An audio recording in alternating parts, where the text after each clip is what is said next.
level ideally needs to be matched by one's confidence. I can think and take responsibility for stuff, but not have the ability to act on it. I'm doing a disservice to the people that I promise I will do it to. So make sure that you have the competency to be able to act on it. So you have owned and deferred. The biggest thing among young people today that we as parents complain about is deferred responsibility. It's not my fault. Well, they had to learn it from somewhere. Chances are it wasn't from other kids. Research has found the following. Males tend to be more internal than females. This is a historical trend that still is true today. But as Alana raises her eyebrows, as they get older, their internal locus of control also grows. People higher up in the organizational structure also tend, irrespective of gender, to have higher internal locus of control. And there is no doubt that there are a few constructs in psychology that are more central to a personal functioning and outcomes than trust. Here's what I want you to do. Take your piece of paper out. You'll be done in probably 5 or 10 minutes. And I want you to write down just 5 words. Write it down. Don't show it to anybody. Just 5 words that describe who you ideally want to be.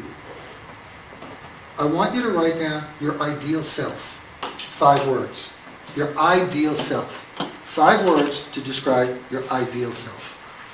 You can choose to play or choose not to play. But I'll show you why we're writing just 5 words. 5 words that describe the ideal you.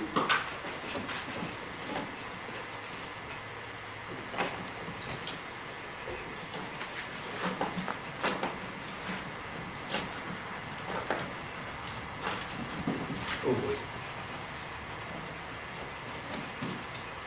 I'm going to keep talking as you write it down so I don't go too overboard. Oh, let me go back. It's the next one's work. After you're done, the next slides go quickly.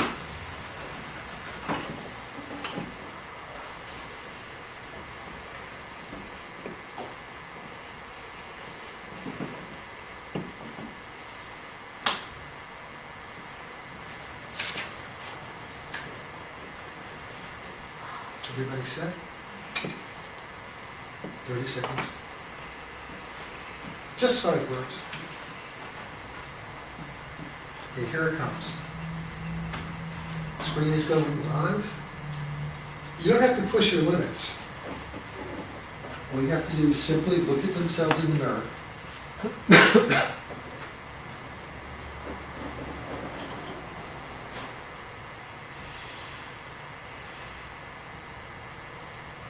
And love who you see.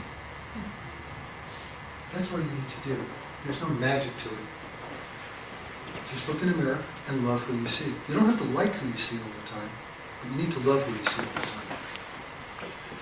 time. One of the more powerful paradigms, one of the most powerful aspects of self-trust that I've been a huge proponent of, particularly for young people, is the outward bound adaptive programs. And what these do is they take people, particularly young people, but they also run it for adults, into an artificially stressful environment, such as rock climbing, sailing, backpacking, and they put you in a high-stress situation. And they say, you need to learn to trust yourself. Here are some skills. Now you need to learn to trust yourself.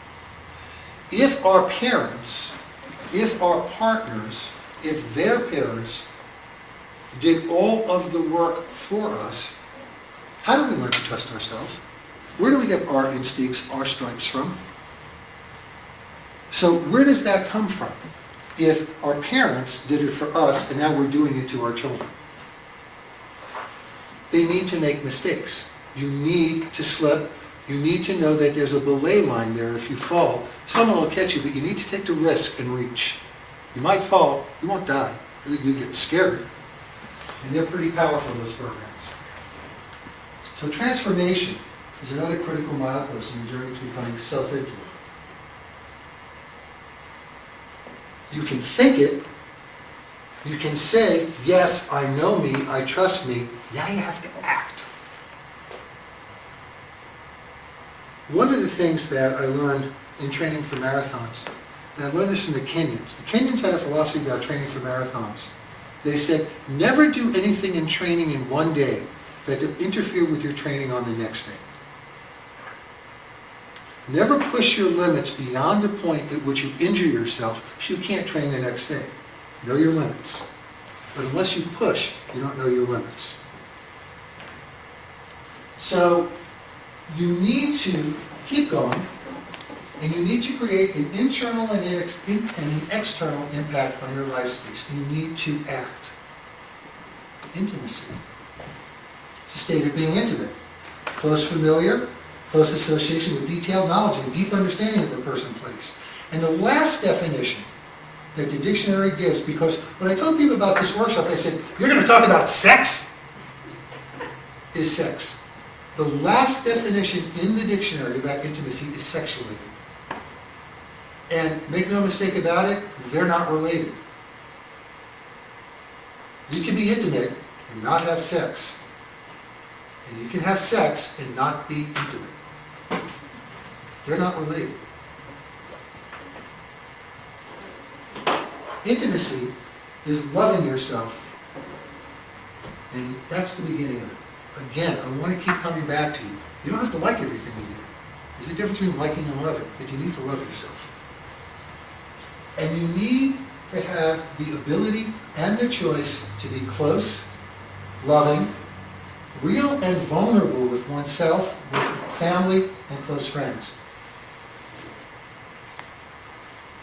Can anybody help me articulate what I mean by being vulnerable with yourself? I'd like to hear someone try to just help me articulate that. I think I know what it means, but what does it mean to you? Go ahead. Being willing to look at myself and say I'm a jerk sometimes. Good. Anybody else? What does it mean to be self-vulnerable? Go ahead, guys. Say something that leaves you open to criticism. Yeah? Anybody else? That's pretty much it. Being self-vulnerable is saying, you know what? I can be hurt. I can be hurt. I am not infallible, and I am not bulletproof. And I'll tell you right now, the one who can get through any Kevlar I wear is my daughter. No matter how I put up this ballistic vest of not being vulnerable and tough sometimes when I want to be, and take it on against Aaron, she just goes right through it. Right through it. As tough as matcha, no way. As well as being in love.